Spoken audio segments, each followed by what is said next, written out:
കല എന്ന് പറയുന്നത് ദൈവീകമായിട്ടുള്ളൊരു കാര്യമാണ്. എല്ലാവരും ജീവിക്കാൻ വേണ്ടി ബുദ്ധിമുട്ടുന്നില്ല. എല്ലാവരും എന്നോട് ചോദിച്ചാൽ എനിക്കിപ്പോൾ നമുക്ക് അനുഭവിച്ചുള്ളത് നമുക്ക് പറയാൻ പറ്റില്ല. ഞാൻ 20 വർഷമായിട്ട് ഇപ്പം ഫിലിം ഇൻഡസ്ട്രിയിൽ ഞാൻ പ്ലേ ബാക്ക് സിംഗർ ഒരു 70-75 ഫിലിമിലാണ് ഞാൻ പാടിയിട്ടുള്ളെങ്കിൽ എന്നെ സംബന്ധിച്ചിടത്തോളം സംഗീത ഫീൽഡ് വളരെ നല്ലതാണ്. എൻ്റെ അനുഭവം. പക്ഷെ എന്നെ സംബന്ധിച്ചോളം മലയാളം ഇൻഡസ്ട്രി ഇപ്പൊ ചെയ്യുന്നത് സൂപ്പർ മാറ്റർ. അല്ല, അതിന് അങ്ങനെ പറഞ്ഞല്ല, ഞാൻ പറയണത് നമ്മുടെ അനുഭവത്തെ പറഞ്ഞു. നിനക്ക് നല്ല അനുഭവം അല്ലേ? ഫിലിമിൽ അഭിനയിച്ചിട്ടുണ്ട്, 4-5 ഫിലിമിൽ അഭിനയിച്ചിട്ടുണ്ട്.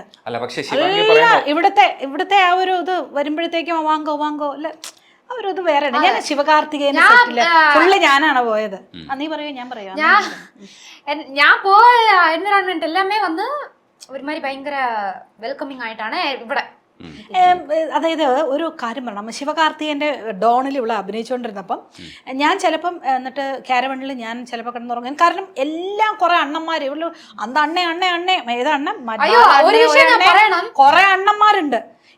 ഇവിടെ തമിഴ്നാട്ടിലെല്ലാവരും പാപ്പ, പിന്നെ ചെല്ലം, തങ്കം, ശിവാങ്കി തങ്കം, ഇങ്ങനെയാണ് കുറേ ചേട്ടന്മാർ സെറ്റ് ഉണ്ട് കേട്ടോ. പയ്യന്മാരെ ആണുങ്ങളെല്ലാം അവളെ അങ്ങനെയാണ് വിളിക്കുന്നത്.